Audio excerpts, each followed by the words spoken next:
we'll talk about storage. Okay, so what is storage? See, in Docker also we have discussed about the storage, right? So storage means that you want to store your data.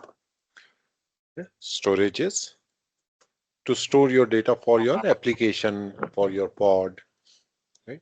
So, right. So like in the Docker, we were having the two types of storage.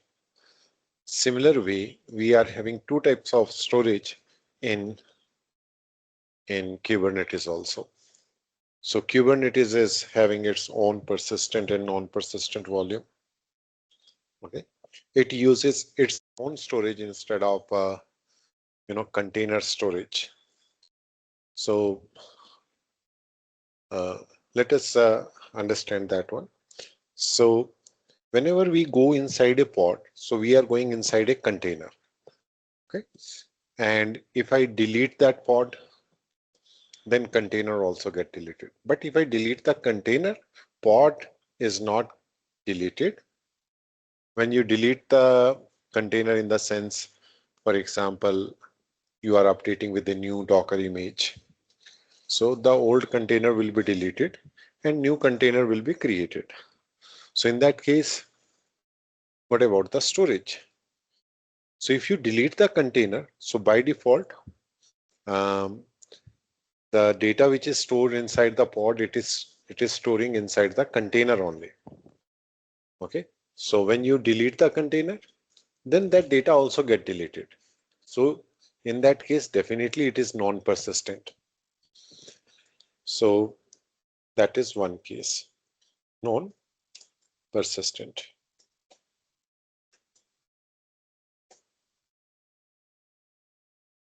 So it means when your when your pod get deleted, your data get deleted. And second is called persistent. So persistent it is when your pod get deleted but data is not deleted. So we'll see these two types of example. Let me do one thing. Let me go to my Mova Extra. Let me connect to my master node.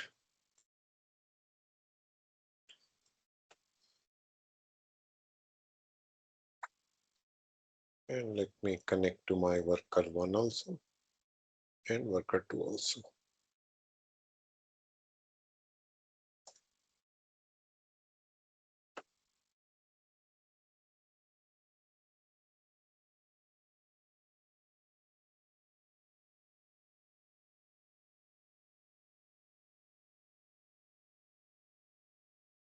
Looks like worker 2 is not yet up. So I haven't. System D.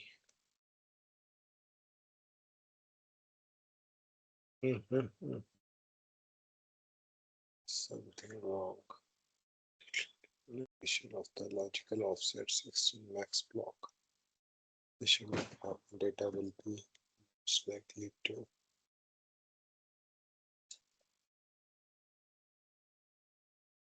Not sure what is system D problem. Okay, so at least we are having one system. So let me log in with the root user.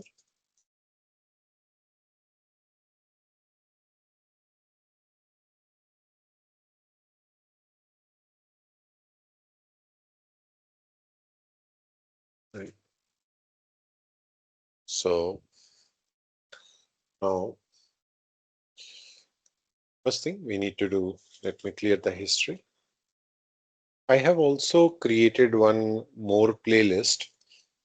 And so far I have added one video, and that is related to the troubleshooting, right? So see, now everything is running fine. I am able to create the pod, but consider there is some issue. right? How to resolve those issues, what will be your workaround for that, how to troubleshoot that. So I would say that I have just started that one. Today I have uploaded one video, two videos. One is introduction and second is the actual problem. And it is hardly 10 minutes video. So please watch that video also. So this will again help you to, uh, your your mind will go in different direction to think that if this kind of situation happen, then what we need to do. Okay, so please go through that one also. Okay, worker 2 is also ready. Right. Now, let me see kubectl uh, get pods. Do I have any pod running?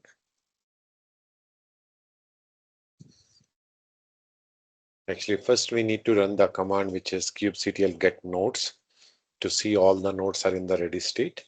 If they are in the ready state, then next pods and other things we need to see. Yes, all are in the ready state, and we are using which is version 1.3.5.2. This is the latest version as of today. Okay. Now, what I will do now, I will create a normal pod. So let's create a pod, right? And um, then delete the existing container and replaced with new container, and then we will see the data is persisted or not. Okay, so what I'll do here, kubectl and run pod1 with the image nginx. Okay, so this is the pod1 get created. Now, if I say kubectl get pod, so there will be one pod which is at this moment creating state. It is still creating. So what I will do, watch kubectl get pods. So it will be watching. Okay, most of the time it get created immediately. Let's wait. So every 2 seconds it is getting updated. Something looks fishy here. Not correct. Okay, let us see. Kubectl and describe pod, which is pod1. Okay, something wrong which is related to the. Okay, it is assigned to worker node 2. Okay, worker node 2 was having a problem, right? Sudo su.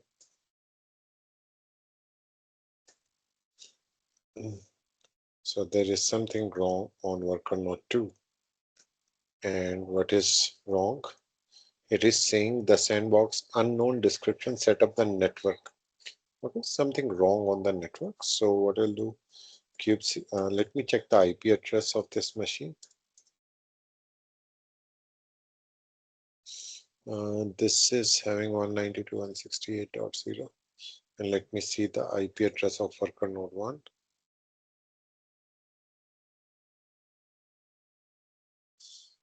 This is 7. This is absolutely correct. Now, actually, there is a command kubeadm reset. You can reset the worker node or master node also. Do you want to reset? Yes. So it is getting reset.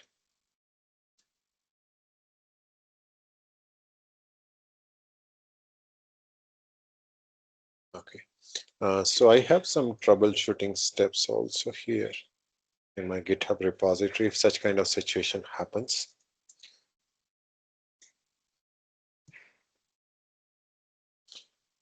So DevOps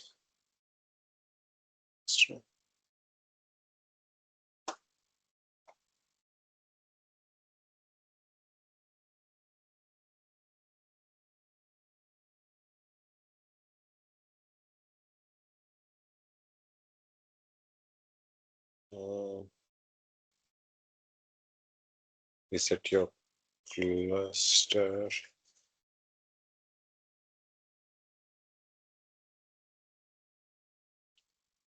Let me run this command. Remove the CNI from here. Okay. Then remove the flannel. If it does not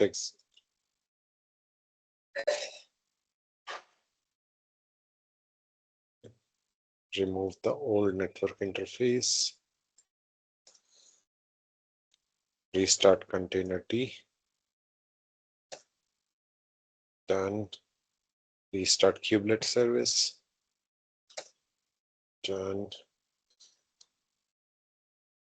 Now just run that command.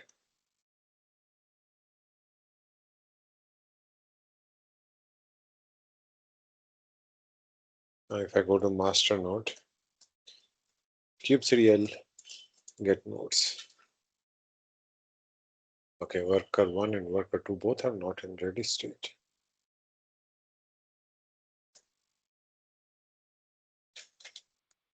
Sudo su. Okay, so IP address. So you can see here 7 worker 1. So something went wrong on my cluster, looks like. So what I'll do, I will repeat these commands on worker 1 also.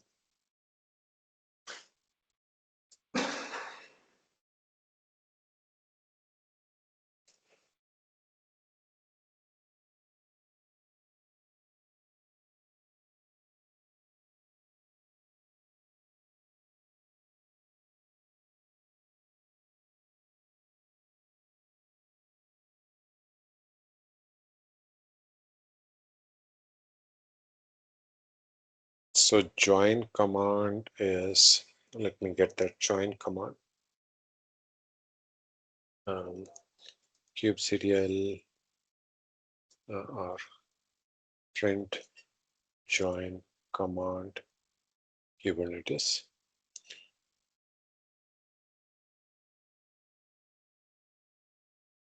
So this is the token which get created on master node.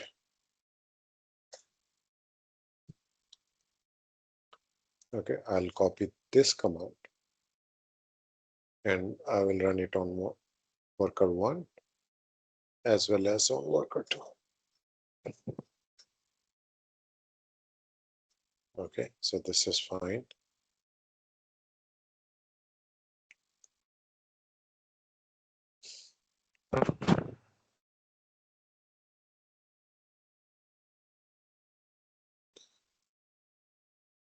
Meanwhile, I'll check here kubectl get nodes.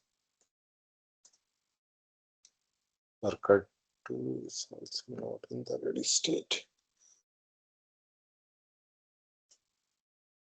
Worker 2 is ready.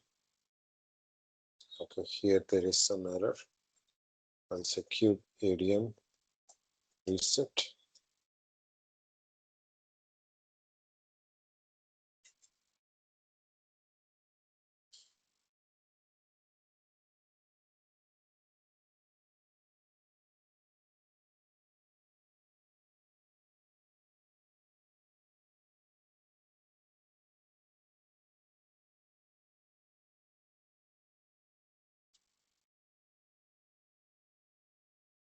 Okay, so we need to repeat those steps.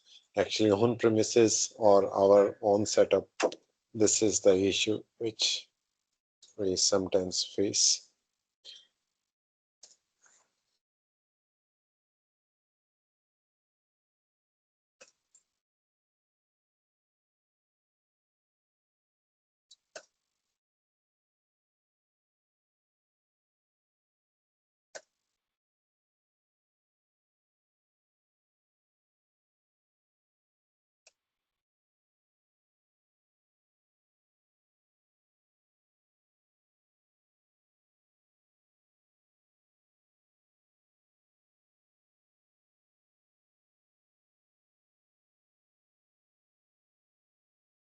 Reset does not perform. Clean up CNI plugins. Network filtering rules. Okay, so we'll see. Looks like I need to fix this offline, this worker one, right? So at least we are having worker two. So now if I say kubectl get pods, so this is running on worker node 2. So I will check that offline why worker 1 is not working. Right. So now here you can see pod get created. Now if I say kubectl and exec minus IT, I am going inside the pod 1 and I will say emptyDir. I want to create a directory under root, which is test directory. Okay, so my cluster is not at all working. Connection refused. Okay.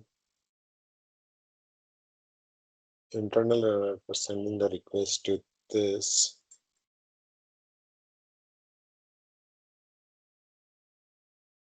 Connection refused. Okay, so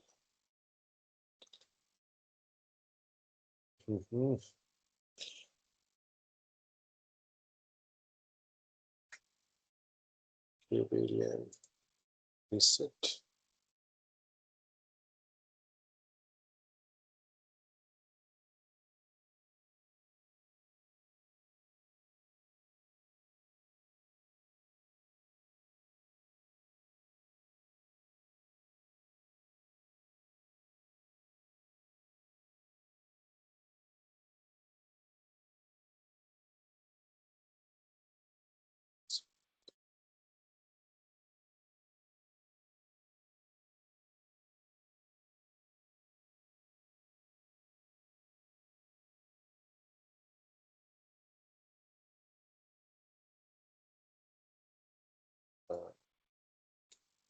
Restart kubelet.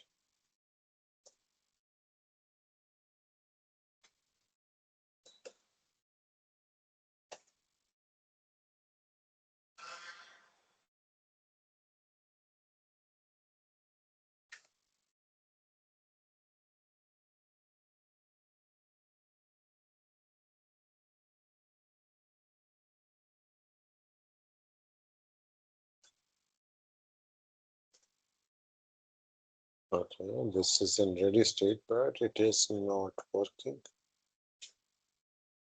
Probably I need to restart my machine. Looks like. Let me do that quickly. Worker 1 also. Let me just restart. And for this, what we can do, we can start now these two machines.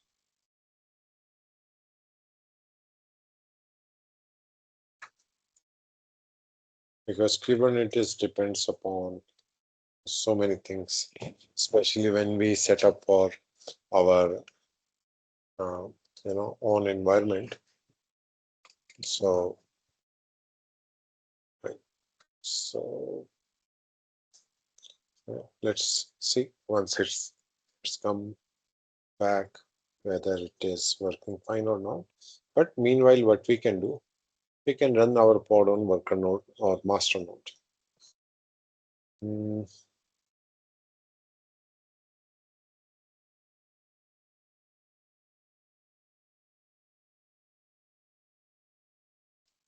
We'll create our pod on master node. How we can create?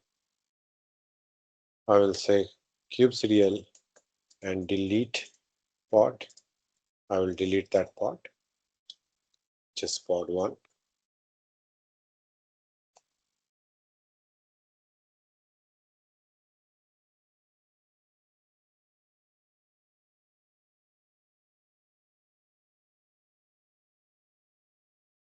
So I will just keep one more setup ready so that, during the class, if such kind of thing happens, we can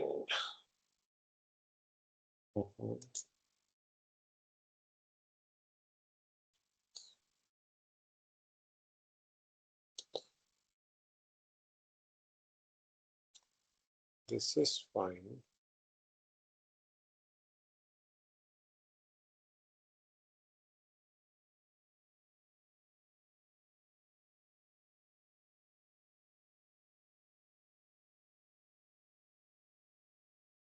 It's in terminating state.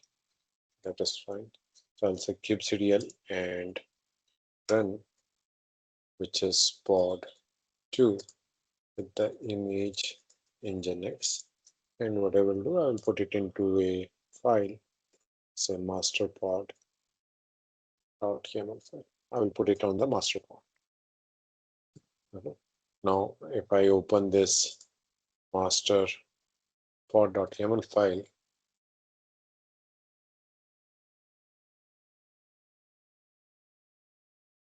okay, I did not write kubectl get pods. So yeah, this I'll create pod 3. I did not write that hyphen dry run equals to client minus o yaml. Now, if I open this file, which is this one, so here what I will do, I will remove all these things and I will say node name, and here I will say kmaster. So it will be created on the master node.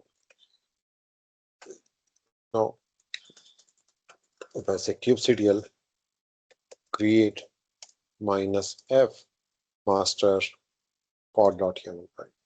So pod 3 get created. Now if I say kubectl get pod minus o void, so you can see this is in the creating state.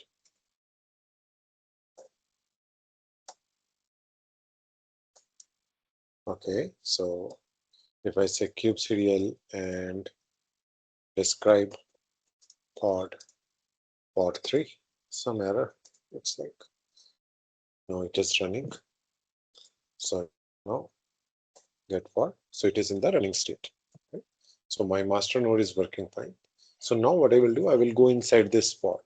So I will say kubectl and exec minus id, and my pod is pod 3. And if I say hyphen and mkdir, I'm creating a directory called under root test directory. Okay, this is created. Now if I say ls under root, so you will find a test directory. Okay? So test directory is there. Now I will create a file inside this test directory. So I will say touch and test.java. So I'm creating one more file, which is test.java. Now, if I say ls under root test, so you will find there is a test.java file. Now I want to change the image of this container. Okay, so currently it is using nginx. Now what I want to do, I want to update it on, I want to update this image with the httpd image. Okay, so even though if you run this command, which is curl, and this is the IP address of my pod, so you'll see that this is the nginx output. Welcome to nginx, right? Now, what I want to do, I want to say kubectl set image for my pod. Pod is pod 3, and by default container name is same as the pod name, and I want to change the container image to httpd. Okay, so pod 3 container image is updated. Now my pod will be restarted. So if I say kubectl and get pod, so you can see that it is not yet restarted. No, it is restarted. Right? So now I want to see same command if I run, right? Now it will be httpd output, which is Apache httpd, right? Earlier it was Nginx because I replaced the image Nginx to Nginx to httpd. That is why this particular output is changed. Now, what about my data? So if I say,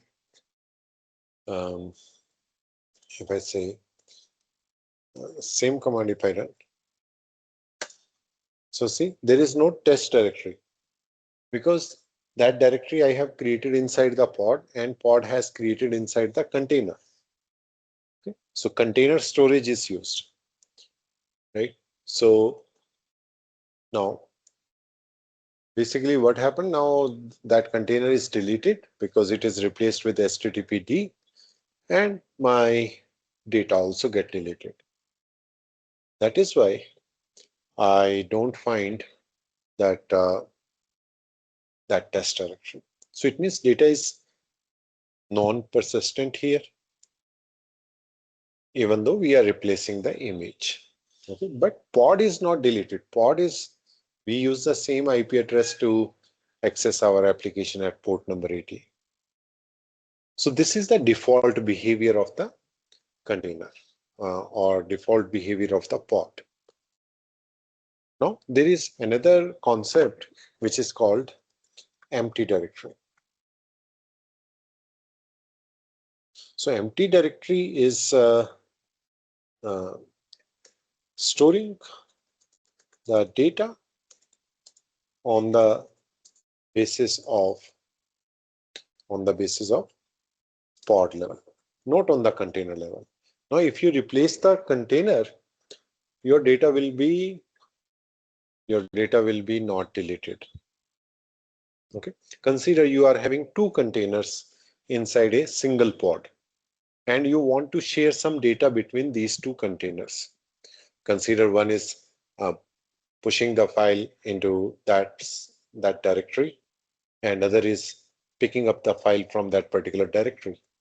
So in that case, we use empty directory because its scope is with the pod lifecycle scope. If you delete the pod, then it is a different thing, right? If you delete the pod, then it's a different thing. But if the pod get restarted, if the pod is if pod is alive, in that case, your data will be persistent.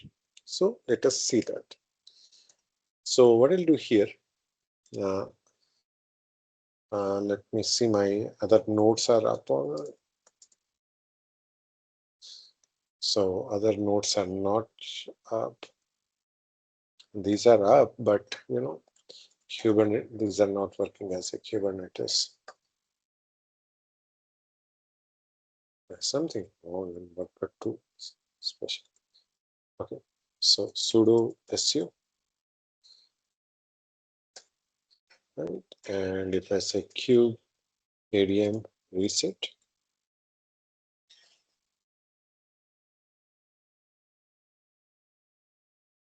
okay, so these are the things. Deleting contents of the directory.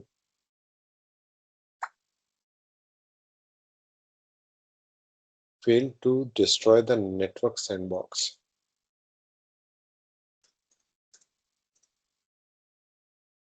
Okay. Let me just one more time try these commands. If it works, then it will be good for us. I can show you on the worker node how the storage works instead of master node. If it does not work, then in worst case, I will create the storage on master node only.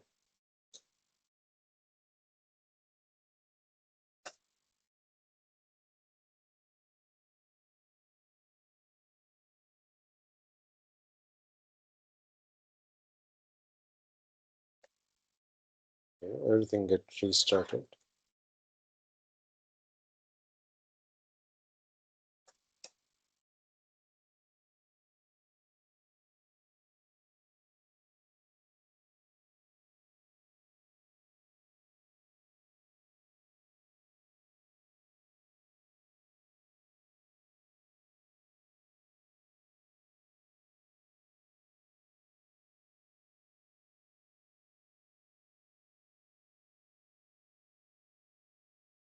Okay.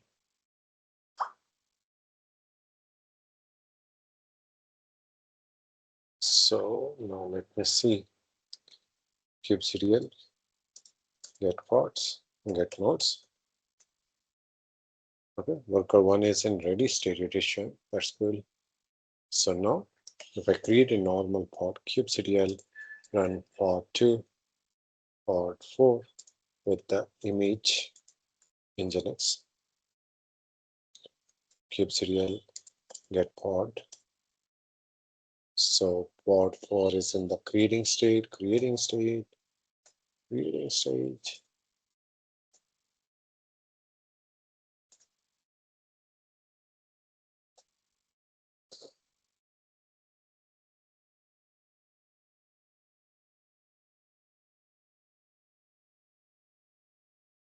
Okay, it is, looks like it is doing something. Not yet created, it is pulling the image.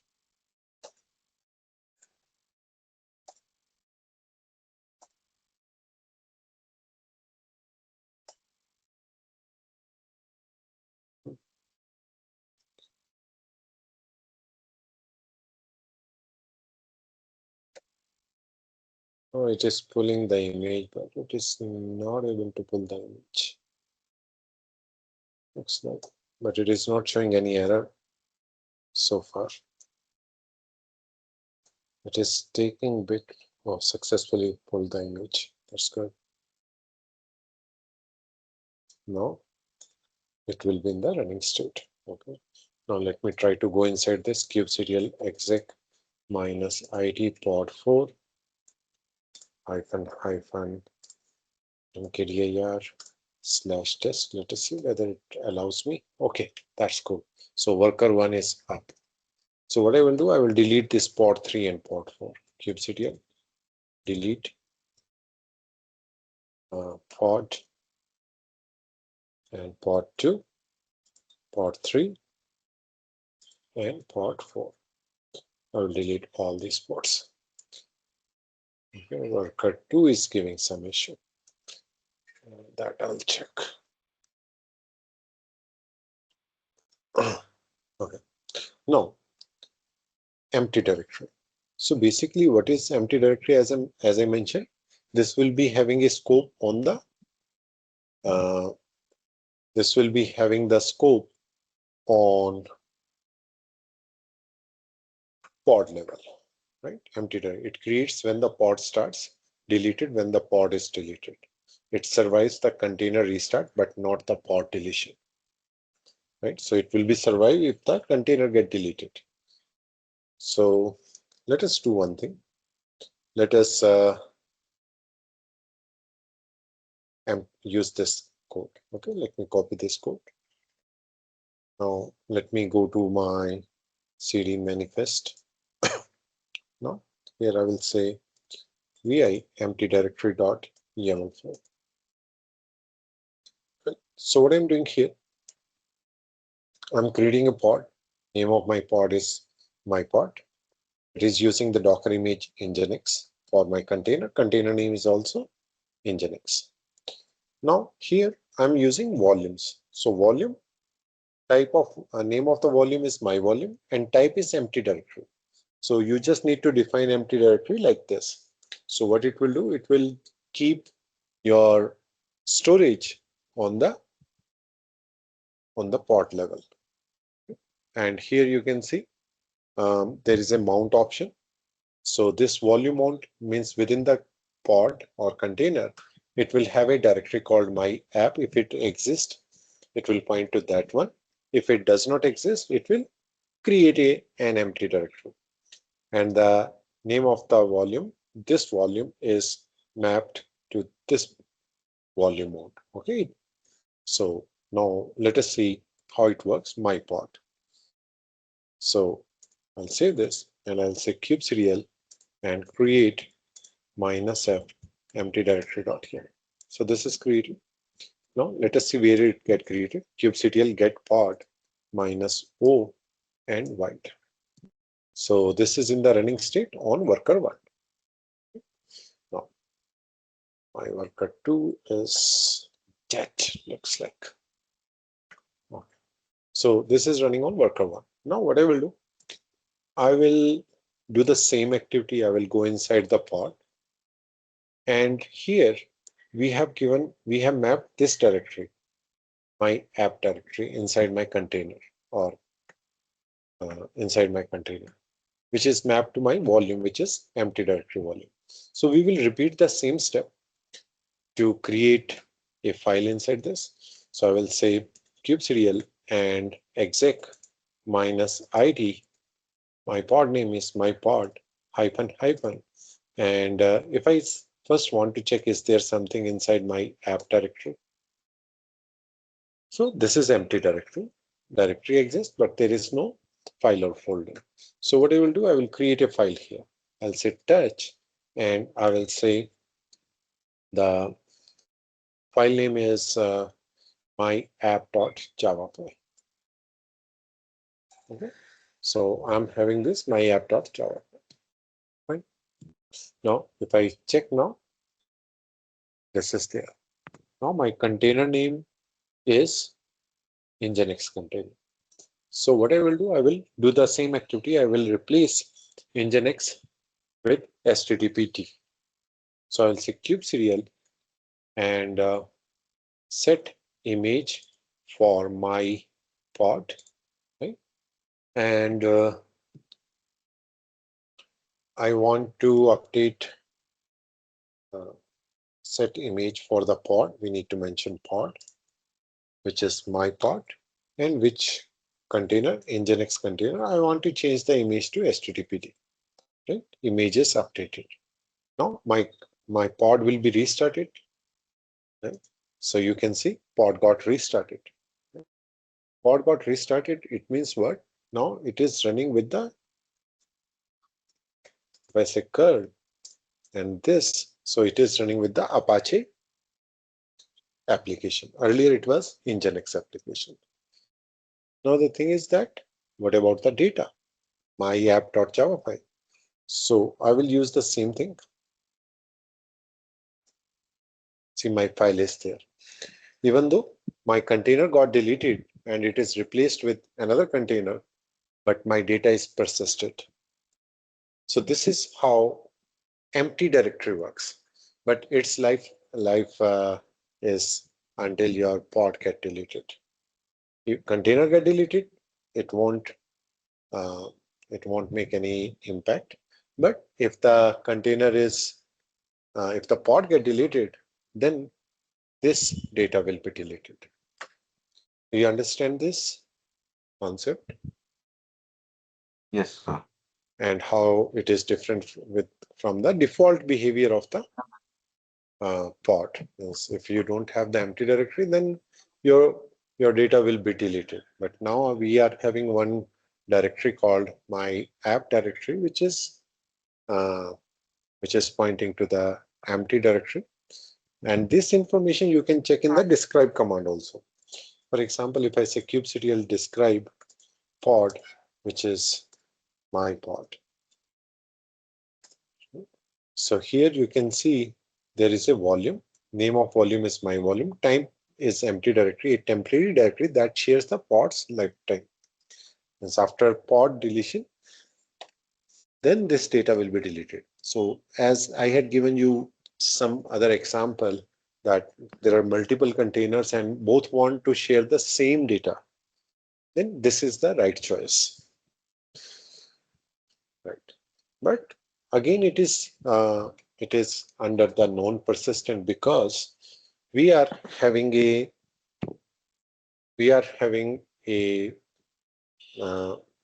case when pod get deleted, then this data will be deleted too. So it means this is non-persistent.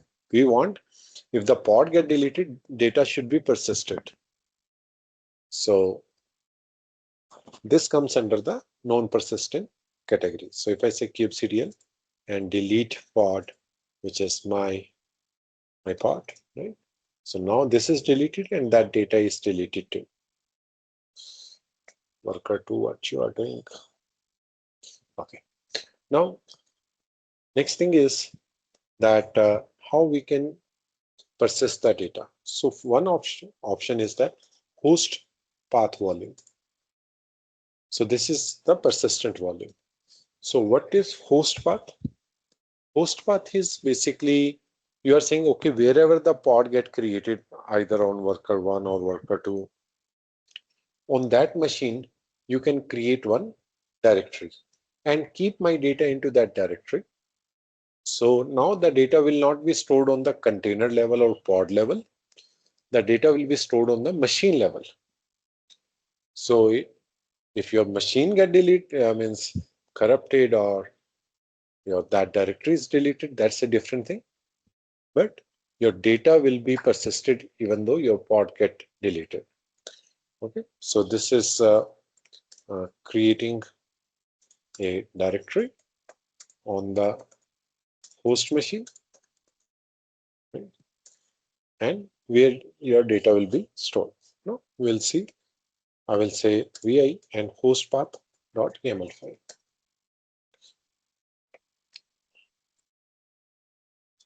Okay, so this is empty directory, hostpath volume. Right? So hostpath allows the pod to access a directory or a file from the node of the host machine. So now your data will be persisted. Let me copy this one. Right. Now here what I'm doing, I'm creating a pod called my pod. Name of my container is Nginx, and I'm using Docker image Nginx. Now here you can see the volume. Name of the volume is my volume. Host path. Type of the path.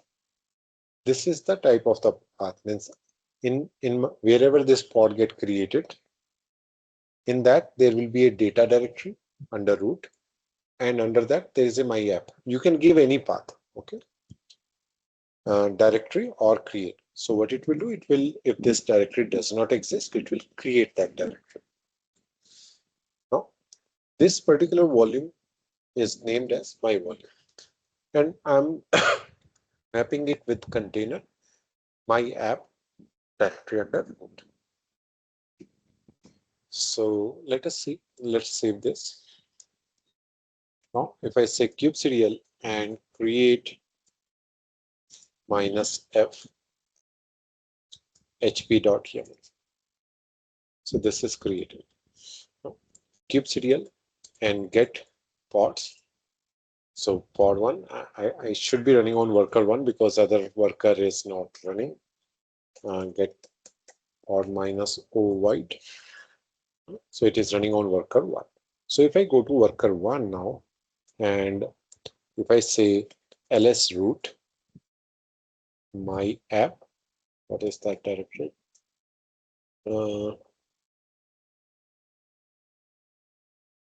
Right. So 1 second. Data and my app. Okay. So here data is a directory, right? So under data, my app. Right? So currently it is an empty directory. It was not there earlier, but now it is created because we have given the condition, or by default it is directory or create. Means if this directory does not exist, then it will create. If it exists, it will point to that particular directory. Right?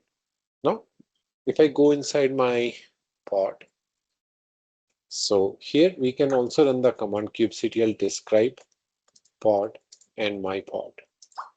Right?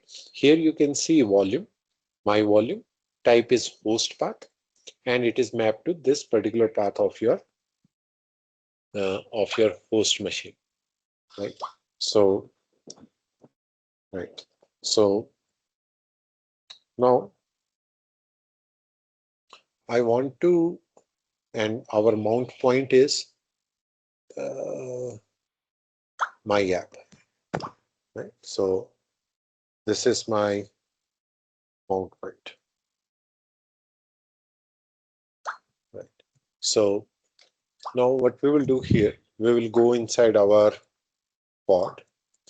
I will say kubectl and exec -it. right? And then my pod is my pod, and -- ls. I want to check this directory, which is my app, and currently it is empty. So what I will do, I will keep some data inside this. I will say touch, and I will create a file which is my app.java file. Okay. Now if I say, so there is a my app.java file. Now if you come over here, you can see that that file is actually get stored here. So this is the actual location. Inside the pod or inside the container, it's a image, or you can say it's a mirror image. Okay.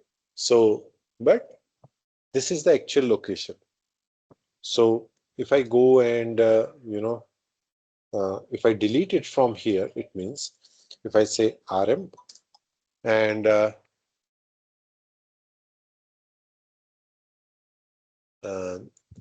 if I remove this under data and then my app, and if I delete this my app.java, now it is deleted, so I cannot see it here. Okay, so I'll create it again. Right. Now I will delete the pod. If I say kubectl delete pod my pod, now this pod get deleted, but my data is not deleted. So if you see here, my data is still there. Right. So this is the case of the persistent volume. My data is persisted even though my pod get deleted. Right. Do you understand this concept? Yes, sir. Just walk through one more time. So this is basically, we are talking about that where the data will be stored even though our container or pod get deleted. So that if I create another pod and I can map this particular path, so then it will be persisted. Are you aware of NFS, network file system? No, sir. In Linux. Okay, network file system is nothing but it is for example, this is your development machine, right? This is your development machine, and there is a storage server, right? Like there are many other developers. They are working on the same project, right? And they want something which is commonly shared with everyone. So this server is called the NFS server, network file system. So here you will create some storage directories or files. So for example, you have created a data directory, and under that you are having some files, right?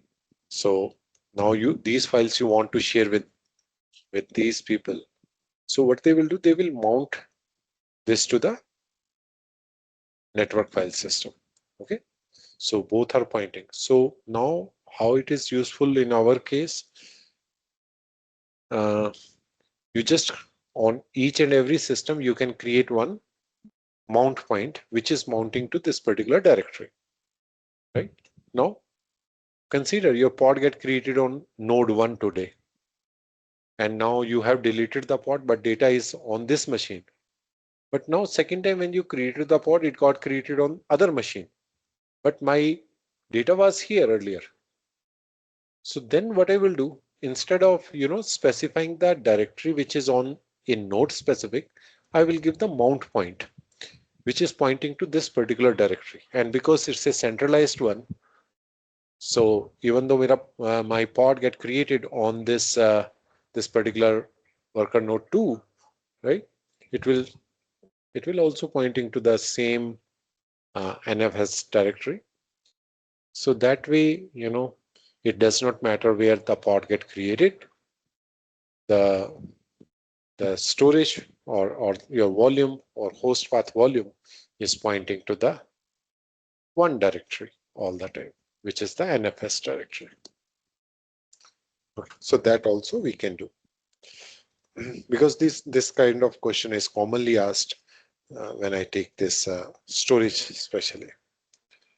Now, one thing we have noticed in this script or the previous script, which is the empty directory, that volume definition, this is the volume definition.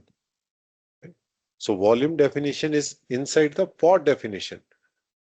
Means if I delete the pod, volume data will be there, but volume definition will be deleted. It means volume does not have its own life cycle. Right? That is what it means. So in that scenario, what Kubernetes has done, it has created a persistent volume and persistent volume claim. So these are other type of persistent volume. PV, we call it PV and PVC, persistent volume claim. Now, basically what happens, again, you want to keep your data, on some location, right? Which is and this is called this is of two types. Persistent volume is static and dynamic. Static is similar to your host path, where you are having a fixed directory within your own premises and you are having a fixed storage. And dynamic provisioning when it is on the cloud. For example, you want to keep your data on AWS EBS volume, or you want to put on the Azure data disk, right? So in that case, right? So in that case, your data will be on the cloud environment, and you can put a lot of condition. There is something called storage class. Storage class is nothing but it tells that what type of disk you are having. Is it a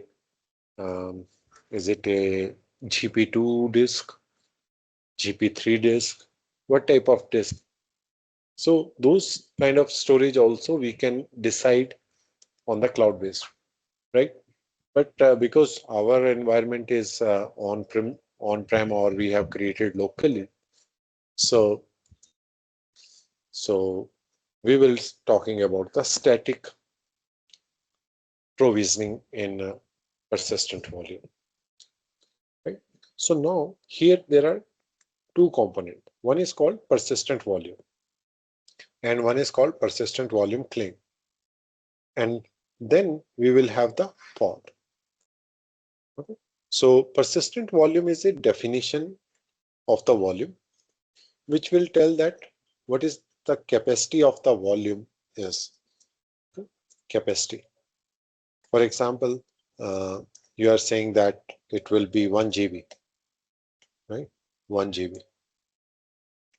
So that's the capacity.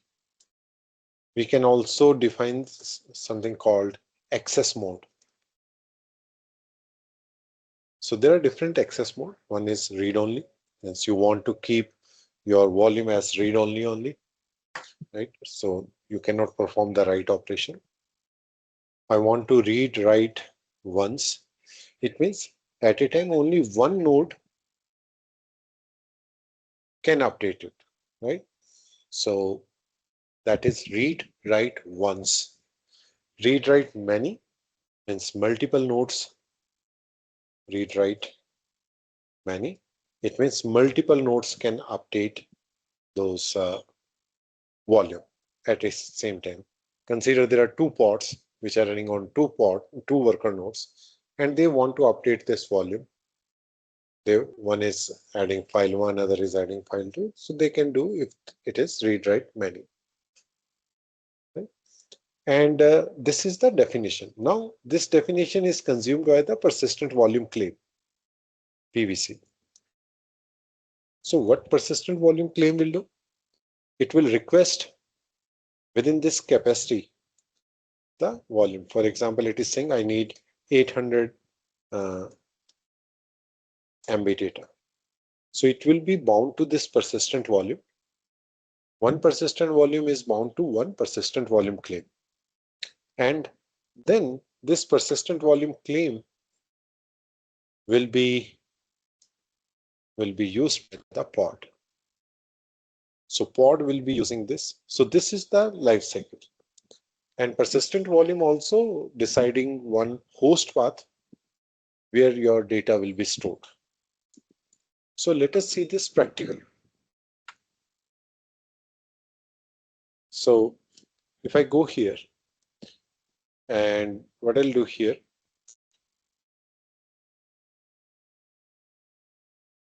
so I'm creating a persistent volume. Name of my persistent volume is my persistent volume. Capacity is 1 GB. Read write once is the access mode. And wherever the pod get created, there will be a path get created, which is called data. You can give any path. So let me create this persistent volume. So what I'll do here, I will go to my master node, right? And I will say vi pv.yaml, persistent volume.yaml. So data and PV storage. So you will see here under my data ls, under data, there is no my PV storage, right? It will be created once the pod get created. Right. Now we will create this volume kubectl and create minus pv.yaml. So now you can say kubectl and get PV. So here you can see this is my PV, 1 GB is the capacity. There are two reclaim policy, one is retain, one is delete. So delete is nothing but when if you want that your persistent volume, once it is deleted, persistent volume claim also get deleted. Currently it is available, it is not bound to any persistent volume claim. So now we will create a PVC, persistent volume claim. So here I'm creating persistent volume claim. Name is this, read write once, it match with this access mode, right? And I'm requesting 500 MB of data, which is within this 1 GB.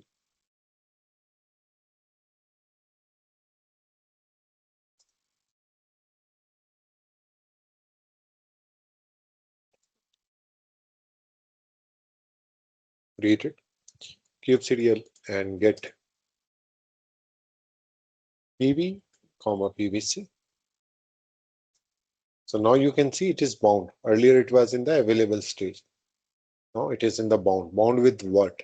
My PVC. This is my PVC, which is bound to my persistent volume, and it has total capacity, which is 1 GB, right? But it has requested for 500 MB. So it will use 500 MB only. Now next we need to create the pod. So this is the pod, and in the pod volume I am saying my volume, which is pointing to the persistent volume claim, the one which we have created here. And name of my persistent volume claim is my PVC, right? And right, and volume point is under root my app directory inside the container. So let us do that.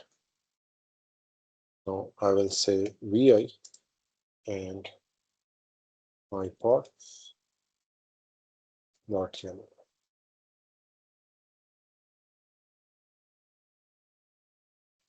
If I say kubectl create -f my pod .yaml, created my pod.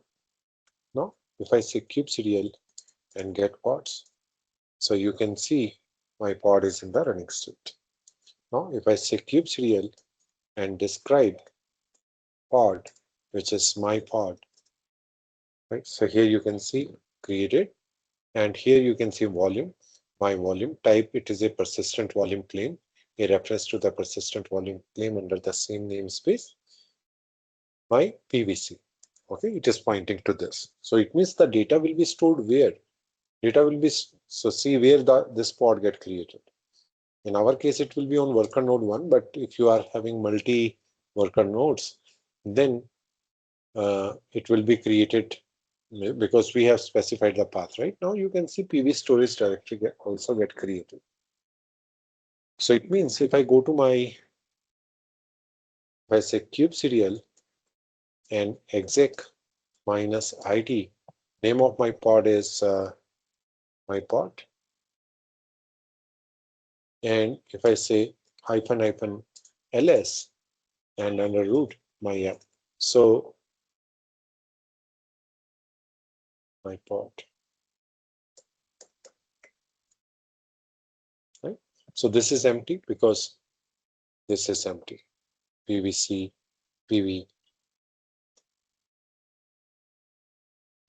this is empty, right? Now what I will do, I will just create a file. Now I will say touch my app and my file.java. So this is here and it will be stored under this directory. So it means if I delete my pod, if I say kubectl delete pod, my pod is getting deleted and pod is deleted. If I say kubectl get pods, so you can see pod is deleted, but my data is still there. Right? So this comes under the how it is different from the host path. In the host path, the volume definition is inside the pod definition. So volume does not have any life cycle. But here in this case, the volume is having the life cycle. It has persistent volume claim, and then we are having the pod, which is consuming the persistent volume claim. Okay, so just walk through this, these examples, and under my repository, you will find a storage, and in that you will find all these nodes as well as YAML files. So this is storage, right? So we will discuss namespace tomorrow, role-based access control, kubeconfig. I think it will take another 2 more classes for Kubernetes only.